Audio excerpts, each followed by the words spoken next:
When we talked about, years ago, we saw a movie, and Michael J. Fox was just a young kid at the time in the movie. It was Back to the Future. Well, this is kind of what I took off on that theme. This is Back to the Future, but not Back to the Future, but a peek into the future of what could possibly happen in Illinois if we look at Delmarva.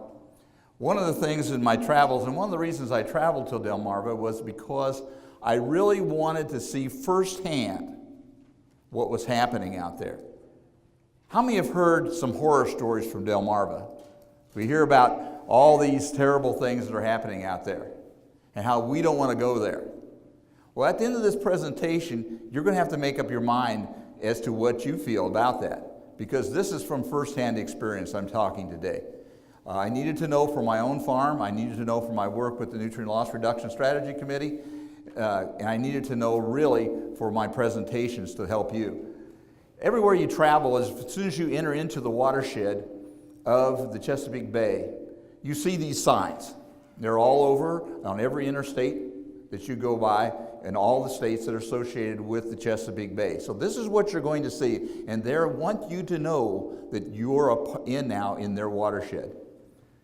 What are some of the key points that I learned? Well, the first thing I learned is the Chesapeake Bay watershed is a lot bigger than the Delmarva Peninsula, that area, those three states of Delaware, Maryland, and Virginia, which surround the Chesapeake. If you can see on this slide, you can see the Delmarva actually is down in the lower right, but the watershed actually extends up into New York. If any of you have been to Cooperstown, New York, actually right just south of Cooperstown is where the Chesapeake Bay watershed actually begins. So if you've ever been up to the Hall of Fame, you know that you traveled through the Chesapeake Bay watershed. But I think the key for us is to look at, and I'll get my pointer out here, and half of the state of Pennsylvania is in the Chesapeake Bay watershed. And that's significant for what's happened earlier this week. One of the things we know is that crop production in that area is not the only thing that they're looking at. They're looking at very closely at the poultry industry. Poultry houses like this one. This house is basically 60 feet wide and 600 feet long. When I was out there, I just missed the opportunity to buy some of these houses. Because at Purdue Poultry, if I bought 5 houses like this, I'd get a 6th one free. And so, give you some idea. Now, on these, there are setbacks for this. You can put your 6 houses right in the middle of 160 acres, and you'll be far enough away from your neighbors. But yet, that's what they're dealing with there. It's more poultry than nutrients coming from agriculture as far as crop production. Next thing I found out is that the state governments are very much committed to what's going on. I'm talking about the Department of Agriculture, primarily, but not only their environmental areas, but agriculture in general is very committed. And to tell you a little bit what made me feel good the very first day, I started in Dover, Delaware, and I met with a gentleman who was my driver for the morning, was their Secretary of Agriculture for Delaware.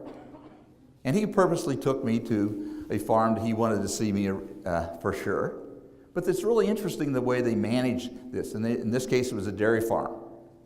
And then the rest of the time, their implementation manager for the Department of Ag drove me the rest of the day. But they really are committed to what they're doing, and it made me feel really close to what I wanted to find out, because they went through a lot of different things for me. And one of the instances that I give you an example is, we're going down the road, and I asked the question, I said, what are these buzzards doing on this chicken house? And he said, well, they have a poor disposal of dead birds. I said, oh, okay. He said, if you don't mind, I'm going to slow down and stop here. And I said, what do you need to do? And he said, well, I'm taking down the address of this individual.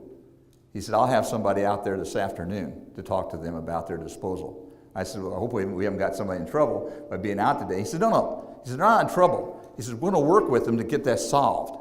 And I say, that's what I think to myself, now that's what we would need if we get that far in Illinois.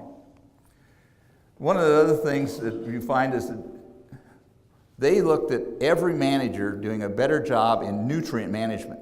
In other words, not only were we talking about the crop side or the poultry side, or the other livestock, but everybody working together to make it happen. One of the things I found too was that extension was still a big part of their area out there. We've seen extension go downhill here in Illinois. If you're extension advisors, maybe they're not in the area in your county. For example, in our county, we have 1 out of 4 counties that deal with agriculture, agronomy side. Out there, there's 1 in every county. And I think that's really important. And the extension is really a part of all the training programs that go on. They take care of the training. And environmental groups have also stepped up. They're looking for funding, and they're actually lobbying with the government to provide funding for some of the activities that are occurring as far as getting cover crops on the ground. Because a payment for cover crops, and in this case for Maryland, I know, we have a young man there. I went on a farm that had 12,000 acre farm. All but 500 acres was covered with cover crops. His average payment was $38 an acre. That was his average payment.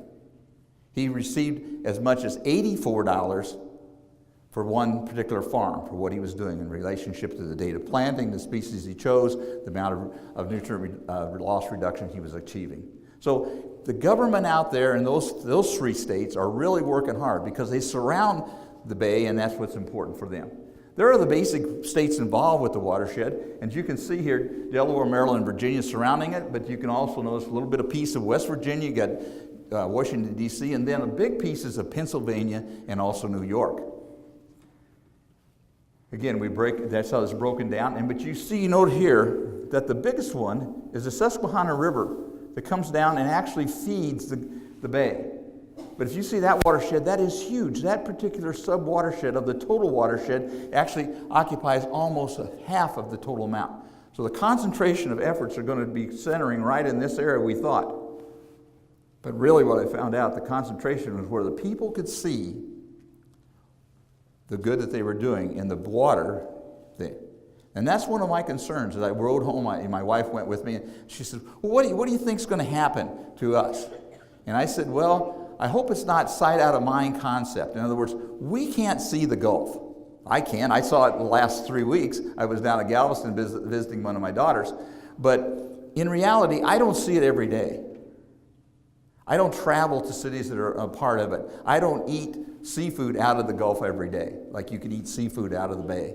And I think that's one of the things that we've got to realize, that even though we're a long ways away, we're still a part of it. And I think you probably, Lauren, alluded to how much we contribute. And so, therefore, we can't say sight out of mind. You know what I mean? We've got to think in our mind, what are we doing?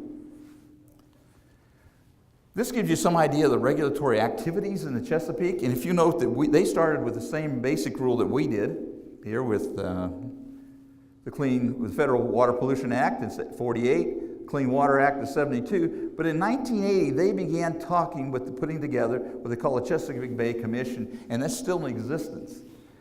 We see Pennsylvania joins. We come all the way down, we see to where implementation has to begin. Executive order by President Obama says, you haven't done enough. You have to do more. And that's when it started. But we see also coming down here, last year, the Farm Bureau of Pennsylvania sued EPA over the Chesapeake Bay watershed. But you see here, as of last Monday, the U.S. Supreme Court this past Monday said, we're not going to hear that suit. What stands in the appellate court is going to stand. Now, I don't know if that was tied to Scalia's passing, because it went to 4-4, or if it was because they had too much work to do, or if they just didn't want to do it. But it's there now. So this lawsuit is gone. So from a legal standpoint, I think we may see more lawsuits, but I think they're going to have to come in along. If you look at the key partners as far as the cleanup, and I think this is important too, you'll note here there's governmental agencies all involved, but then there's the federal agencies that we see as well, that we think of ourselves, whether it's FSA or NRCS. We've got academic institutions. Actually, we use NREC funding for like University of Illinois, Western, Southern, ISU. Those are our 4 ag schools here, but they've got schools all over that area working on different projects that relate to the bay. So I think that's one of the things that we can have. Let me back up just one. This is your biggest environmental group right down here, is the Chesapeake Bay Foundation, and they're the ones that also provide a lot of funding. What are some facts? Well, these you can run right through and kind of talk about them real quickly. But largest estuary, in the world, the third largest in the world, largest in the United States. This number of people that live around there. This is the number of acres that are involved here. This is the amount of shoreline. This is more about the number of creeks and streams that flow into it. And the land ratio is only 14-1. That's an important fact over time. It goes back to the formation way back in the very beginning after the Ice Age. And we see it's fairly shallow, only 21 feet, all up to the 174 feet. But 21 is the average depth. We got ponds that deep, don't we? Okay, come with gallonage, you can see gallons. But here's one of the things they saw. Look at the number of finfish, 350, 175 species of shellfish. That's what they're trying to protect, because a part of their economy is this 500 million or 500 million pounds of seafood annually. So it's a part of their economics. I don't know if the Gulf of Mexico is a part of my economics as far as fishing. I know it's important for me for transportation down the Mississippi for my grain, but I'm not sure it's so important. So again, we've got to think a little bit about others besides ourselves, because I believe it was Louisiana, state of Louisiana that began the actual suit itself.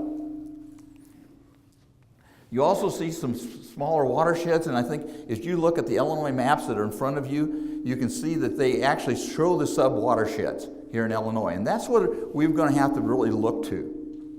I chair the Lake Springfield Watershed Committee. Dan works with us a lot. Have you seen the numbers that Josh Allen put together for Polecat Creek? Polecat Creek is the smallest of 7 sub-watersheds in Lake Springfield's watershed of 176,000 acres. Polecat is about 25,000. The problem is that for us to bring into compliance for the first 2025 time frame, the numbers is $3.5 million of investment in that small watershed to get us to 2025. That's significant. So when we talk about what we've got to do, we've got to find funding sources, and I don't have much funding in my pocket with 350 corn and 850 beans. I just don't have that kind of funding. And so I think that's one of the things we've got to look to. Something's going to have to help us. This is just a preview of how it breaks out as far as what agriculture is. Let me back up. This is what agriculture is, as part of what each of the sub-watersheds, how much is in a city. We look at how it breaks out. 41% of their total pollution comes from agriculture, they calculate.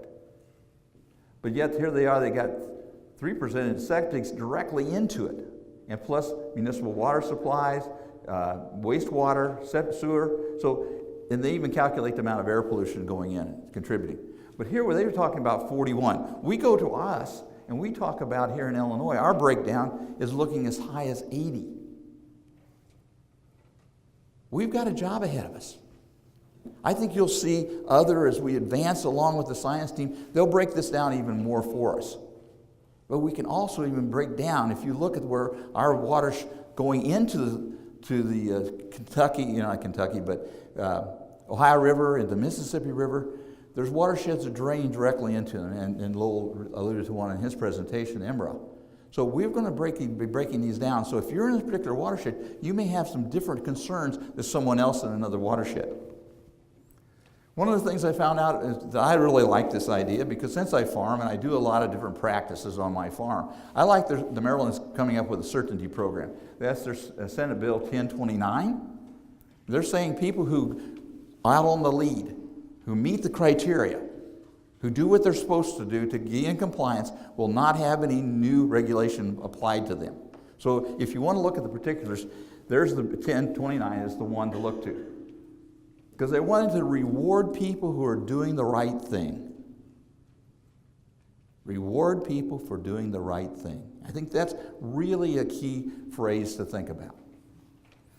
Well, what are some of the right things? Well, Chris talked about a lot of the BMPs. This is the ones that they have listed, and this is not in their order of importance, let me tell you. But this is the BMPs that they have ordered. They talk about streamside buffers, which are our buffer strips, streamside fencing.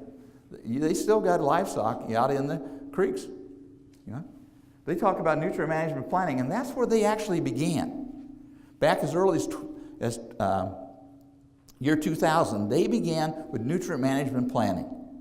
Right now, if I was to ask for a show of hands, how many have a nutrient management plan for your entire farm? I don't. I'd like to have one. That's my next step of the things I want to do. For example, in Delaware alone, there are 475 nutrient man plan writers in that state alone. That's one of the smallest states there is. It only has 3 counties. So can you imagine the number of people we're going to need to have to write nutrient management plans here in Illinois? Some of you young people, especially if you got CCA, you've got a little time in the wintertime, you don't do trucking, for example, in the wintertime that likes to farm, you might find yourself a real good off-farm occupation doing this, writing nutrient management plans, because they're going to be coming our way. This is an example of a nutrient management plan. This is Harborview Farms. Trey Hill. Trey is a young man. He's 42 years of age. He farms 12,500 acres. He put all of his nutrient management in one binder. One of the reasons he's able to do that is he does not have chickens himself. He makes money on somebody else's chicken manure. He goes and he hauls grain to the feed mill. And the time he goes and picks up chicken manure. He pays $12 a ton for chicken manure. He's paid $14 a ton to dispose of it by the state. So what you see there is, again, kind of a partnership of working with the Purdue group for the poultry, working with the state, and also getting a management done of the manures. But this is all in one binder. And so those stories I heard about tables full of binders, I didn't see that. I didn't see that. I only saw this one binder, but I did see other binders, and I'll show you a picture of those in a minute too. This is another farm, and he's got his binders. They're almost thick, but there's not near as much material in them. But there he's got all of his binders in a row, but they go all the way back to year 2000, excuse me. And so there are binders out there, and you'll be having your own binders, so unfortunately. Okay, but this is one of the things that came over about the other day on the Delmarva Farmer. While I was out there, I paid my subscription to Delmarva Farmer. I wanted to keep up on what they're doing. What are they doing every day? Well, this is a nice little weekly newspaper, but this is, and from about 4 weeks ago, 500,000 acres in cover crops. How many acres of cover crop would we need in Illinois? Well, this is not quite 50%. They have about 1.2 million acres of cropland in Maryland. So they're a little less than 50%. We have 7 million acres in Illinois of cropland. Can you imagine 3.5 million acres of cover crop? That's significant. How many acres do you have in your county? Well, I know in my township, there's me, and there's another farmer that's getting started. But in my township, we've probably got 500 acres is all we've got of cover crop. But we can do more. And that's what I'm asking you. We can always do more. A little bit of why, then I come back and I say, well, how's this going to relate, what I learned, how's this going to relate to what I'm at?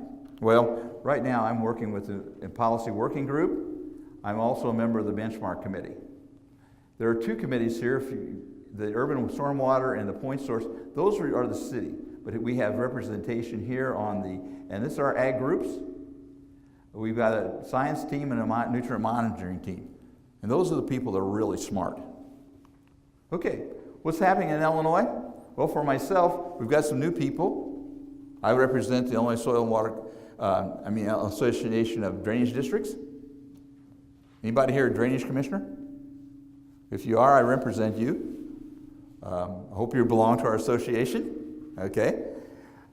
We've also seen an addition that I know from the meeting that I attended. First meeting I attended was City Water and Power Springfield was also added. So we're adding more people to the group. Is that growing to about, 50 now?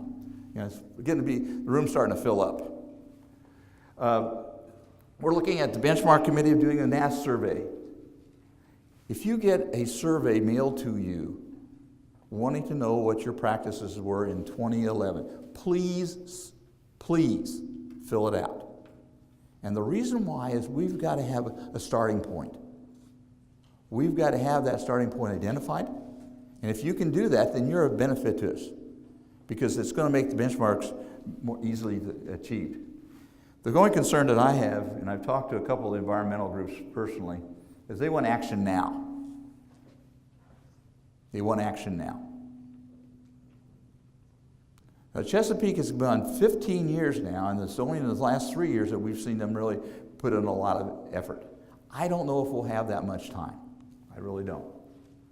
But I saw this phrase in an article one time, and it said, this is from Albert Einstein, who I know his theory of relativity, talked about insanity, where it's people who continue to do the same things over and over and expect different results. In other words, we're not going to be able to continue to farm like we have. We're going to have to make little subtle changes in what we do. I look around the room and I'm kind of pleased with what I see. I see people with color in their hair. A lot of younger men here, younger women. It appears that some of the grayer hairs are all sitting in the back like in church, but that's because they got all the money. But in reality, if you look at this group, and I'm really glad to see how many people you guys have put together, and the fact that you gave up the morning here, you were in March, to come today, but if you younger people would look here in just a second and think about what your opportunities are, that's going to be important. Well, are you going to be regulated in Illinois? Lauren, did you ask that question again this morning? No, but I can answer it. Well, Lauren says, who thinks we can meet these? Right, don't you? And I wasn't here to raise my hand. I didn't go there. We couldn't see it very well. Okay. So Lauren usually asks, how many think we can meet the 2025 reductions? And I usually raise my hand. And the reason why I do is because I can meet them now, personally on the farm, for what I do. So this question is to you. Well, if we meet them, it's going to be all of us together working on this. Okay, and that's what's going to be so important. So I'm asking, what's your strategy? Where's our buttons at? There's stickies. Do we have any stickies on today? Oh, no. Well, we usually get stickies where you say, what's your strategy? And that's the key. Every farmer in this room, every farm manager, every retailer in this room, you're going to be putting together almost as many strategies as we have people in the room. Oh, there's going to be overlap, but everybody has to have a strategy. If phosphorus is an issue for you, and as we move south of the terminal moraine, we find that phosphorus, that's what Lowell is talking about, we might need a nutrient management plan to begin with to really know where we're at. How many's got an up-to-date soil test done this year or last year? Okay, good. How much phosphorus in this area are we allowed as far as a P1 test? The number is 70 for this location. You get over where I live, in northern Montgomery County, it goes down to 60. But I never, ever personally thought too much about that until I got involved with nutrient loss and the Best Management Practices Council, because I'm way over in my readings. I'm going to go to variable rate technology, and I'm going to save a lot of money on DAP, honestly, because I'm just way high. And I don't need to be that way. I'm actually part of the problem. I'm not part of the solution. Part of the solution will be for me to take my nutrient management plan, go and do it and follow a variable rate technology. If you got a nutrient loss nitrogen problem, it's an issue, consider some things like cover crops first. Follow those 4 R's. Anybody in here a retailer? Okay, got a couple of retailers here. Have you got this book? I taught agronomy classes for 30 years. There's more information in this book than I was ever able to tell my students. I would recommend to anybody who's involved with the providing nutrients or using nutrients, which means all of us in the room probably, or advisors, get this nutrient management book. on the 4 R's, because it's full of, chock full of information that's going to be helpful for you. And finally, the Chesapeake Bay, they expect neighbors to compliance. I live in an area where it used to be very highly competitive cash rents of 400 plus. They've gone down now, and we know that. But it's competition out there. I've seen guys get mad at each other because they lost a piece of ground to the other. But in the Chesapeake, there's no competition for the cash rents as much as there is competition for compliance. We have, and I ask this question, they keep it anonymous, but do you ever have a neighbor turn in a neighbor? And they say yes. And they say, well, I said, don't that hard fall for you? Well, we don't tell anybody. But I said, well, why did they do that? They said they do it because they know if they don't get their act together and comply, just like, say, Tom Smith is, then Joe Jones is part of a problem that's going to filter down on Tom Smith. So what I'm saying to all of you, we don't want to get to that point, because we're all going to move forward, and I think we can really make it work. I'm a farmer. This is one of my last crop years, probably. I'm 70 years of age, and my question is, do I want to go through a 3 or 4 year period before we get prices back up and deplete a lot of my money that I put away from the good number of years? I'm going to, because I think it's really important. But I do some things on my farm that I'm proud of now. I split my application. I actually will have a base of 3 applications of nitrogen, 100 pounds in the fall, 25 with my herbicide, 50 side dress, for a total of 175. That's my plan for this year. I'm keeping back 25. If we have a potentially good corn year, I'm going to use Y drops. I used Y drops last year to feed the crop, and it was 11 bushel difference on the same total nitrogen. So I'm going to use the Y drop technology of 360 yield. I have on the one of the ground that I own, I have all filter stripped. I have one more 40 acres that's got a ditch through it I need to get a filter strip on. I've used cover crops for 3 years. First year was a disaster. I had prefix. Can you imagine what prefix did to my brassicas? We flew on 40 acres, and I know I had 4, I may have had 5 in the 40 acres of actual come up. Because the prefix did a real good job on my water hemp, and did a better job, I think, on my brassicas.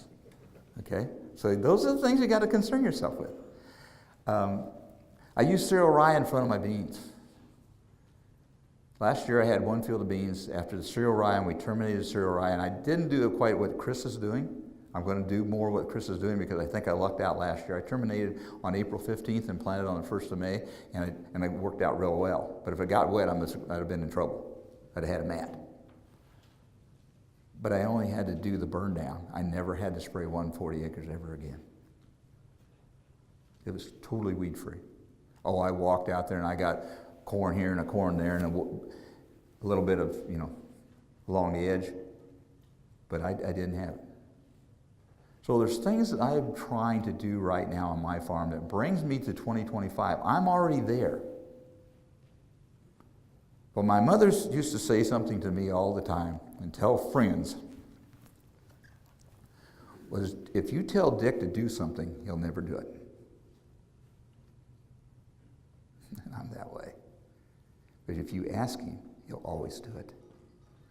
I'm asking you, develop your strategy. Get yourself a goal. Try 1 or 2 things this year. If you've never tried a cover crop, you don't do the whole farm like Chris was saying. Do just 25%, maybe 10. Get yourself a nutrient management plan. Know where you're at, or at least get your soil test up to date. Try splitting some nitrogen. I've got to correct one thing to go along with you, Lowell. I broadcast my DAP on the surface and don't incorporate it. I've got to get my phosphorus, my variable rate phosphorus has got to get down in. I'm going to have to start strip tilling my phosphorus in. I strip till all of my radishes and oats in the fall, and I plant on the strip in the spring. So there's little things, but even myself, as much as I want to, I can't make all the things happen. But if you're in a drainage district, for example, this year, and this was the first thing, we had a meeting yesterday of our drainage district, and I've got 1 second to tell the story. We're actually going to be replacing our mains in our district. 2,000 acre drainage district. Our main cost at this time is going to run $600,000 to replace our mains. But we're managing this whole thing with filter strips on the side, mains running along the ditch, not in the ditch, but along the ditch, so that we can, drainage water management and saturated buffers is approved as one of our science areas, we'll be able to have a total 2,000 acres that will be in good shape. We won't need a bioreactor. We may not need a wetland. I asked Lowell last week, well, 4 weeks ago now, how many acres, what ratio of acres to wetlands should you have? And I've seen 20 and 30 as a common. Can you imagine us trying to have, then if it was 20 to 1, 2,000 acres, have to have a 100-acre wetland? And where I'm at, our high price last year was $14.5. It's not going to be $14.5, but it's good flat black. Can you imagine what that's going to cost us? So if we can learn to manage with other technologies, and that's one of the things they said in the Chesapeake. I read an article yesterday from Willard Agri Services, and Willard says, I know I'm getting really sharp, it's quite good. Willard says that it's the technologies that we achieve in the future and use today, that are present today and the future, that will bring us into compliance. With that, thank you very much, and it's good to see you.